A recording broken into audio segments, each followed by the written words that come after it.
Montréal pue. Et ça pue partout. Partout, là, dans tous les quartiers. J'entends déjà les gens rire dans leur voiture. Tout le reste n'est que fumisterie. Donc, on veut un monde qui sent l'eau de Javel. Un monde blanc, blanc, blanc, blanc, blanc, sans défaut. Rémi Villemure.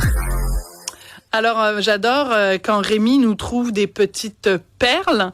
Et là, tu nous en as trouvé une. C'est une université féministe d'été, même si l'été n'est pas arrivé. À l'UQAM, ils ont l'été très printanier. Tu sais, moi, je t'apprécie beaucoup, Sophie, mais ça m'a pris tout mon petit change pour ne pas être aujourd'hui à l'université féministe, parce que ça se passe en ce moment même. En ce moment même, là, quand je te dis en ce moment même, il y a même des colocs là, pendant qu'on se parle. Oui, mais toi, t'es une personne avec un pénis, donc je pense pas qu'il t'aurait laissé rentrer.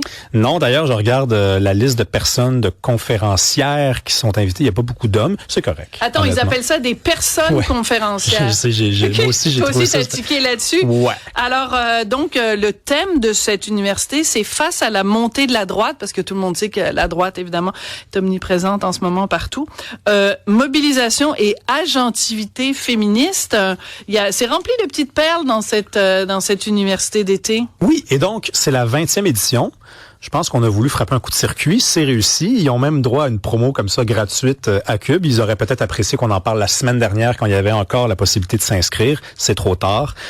Bon, le malheur, il faut s'y habituer quand même quand il est dans notre vie. Mais écoute, moi, le malaise que j'ai avec ça, parce que je vais aller droit au but, là, c'est toujours l'espèce de frontière un peu bizarre entre la science et le militantisme. Oui, tout à fait. Parce que qu'on soit féministe, j'en ai pas de problème avec ça, sincèrement. Là. Qu'on soit, par exemple, contre la montée des droites, j'en ai pas de problème non plus avec ça, c'est correct. Bon, après, ça serait le fun de remarquer qu'il y avait quand même la gauche omnipotente et corpulente dans les dernières années, mais ça, évidemment, on ne le fait pas de leur côté. Mais surtout, ce qui est amusant, c'est qu'ils dénoncent le patriarcat, mais seulement une sorte de patriarcat. Évidemment, ils vont jamais dénoncer un patriarcat religieux. Par contre, alors voilà, c'est tout ce que j'avais à dire sur le sujet. Donc, la science, quand vous êtes à l'Université Laval, en l'occurrence, que vous faites de la recherche, que vous êtes un professeur... Ah, c'est à l'Université Laval. Pourquoi j'avais compris que c'était à l'UQAM? Non, à l'Université Laval, pardon. Non, qui a une meilleure réputation pourtant quand même. Oui, tout à fait. Mais bon, l'Université Laval, qui est une institution du savoir, là, que je le répète, il y a des chercheurs, il y a des candidats au doctorat, il y a des professeurs. Pour moi, je trouve ça assez étrange qu'on prenne position de cette façon-là. On dit face à la montée des droites, ça s'appelle comme ça, mobilisation et agentivité féministe. Comme si, dans le fond, le devoir de la recherche, la fonction du professeur et du chercheur, c'était de se positionner contre un ennemi qui serait, en l'occurrence, la montée des droites.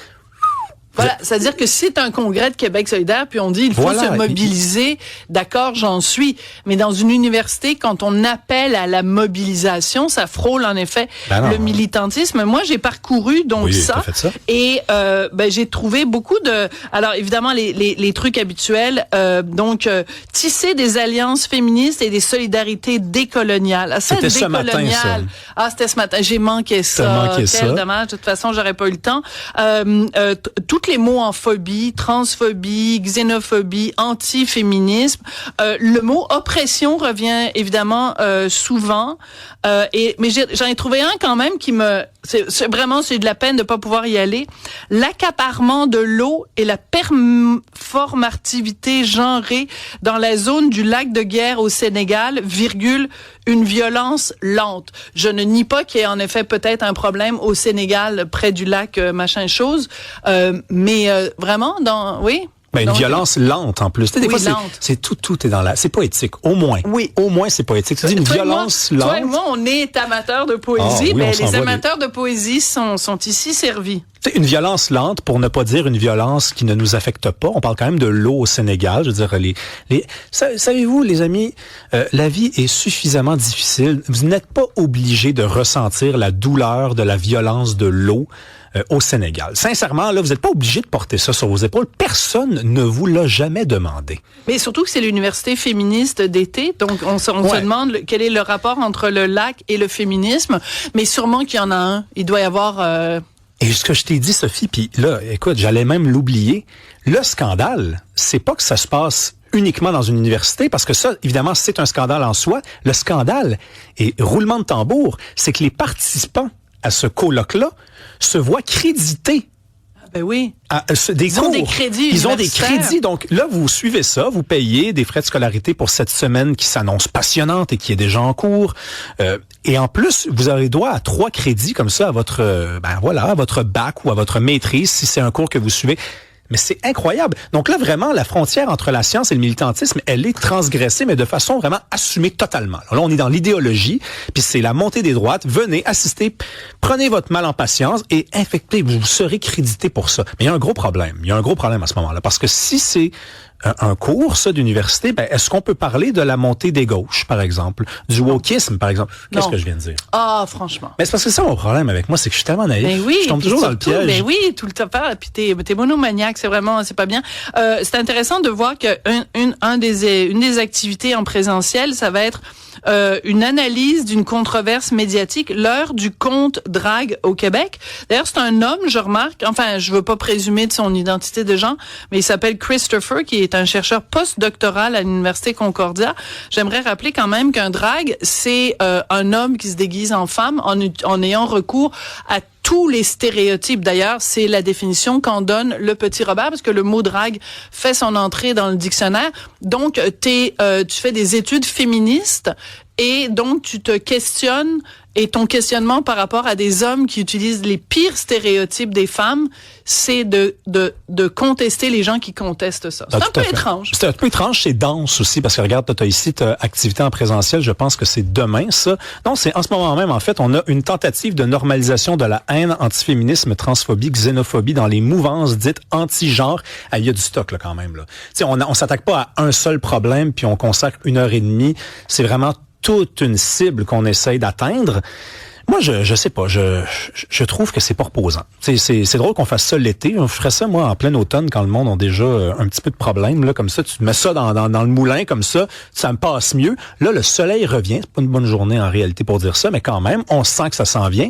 Puis là, tu t'envoies de la haine. L'antiféminisme, transphobie, xénophobie dans les mouvances dites anti-genre, parole et visibilité publique en tout contexte hostile. Moi, je me pose la question.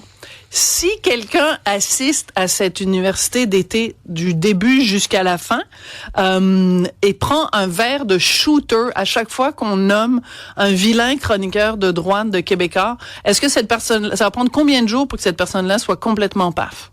Je sais pas, mais je sais que dans des soirées comme ça, pour avoir déjà reçu un grand nombre d'invitations de mes associations facultaires à l'UQAM, il y a toujours des gardiens là qui s'occupent de s'assurer que...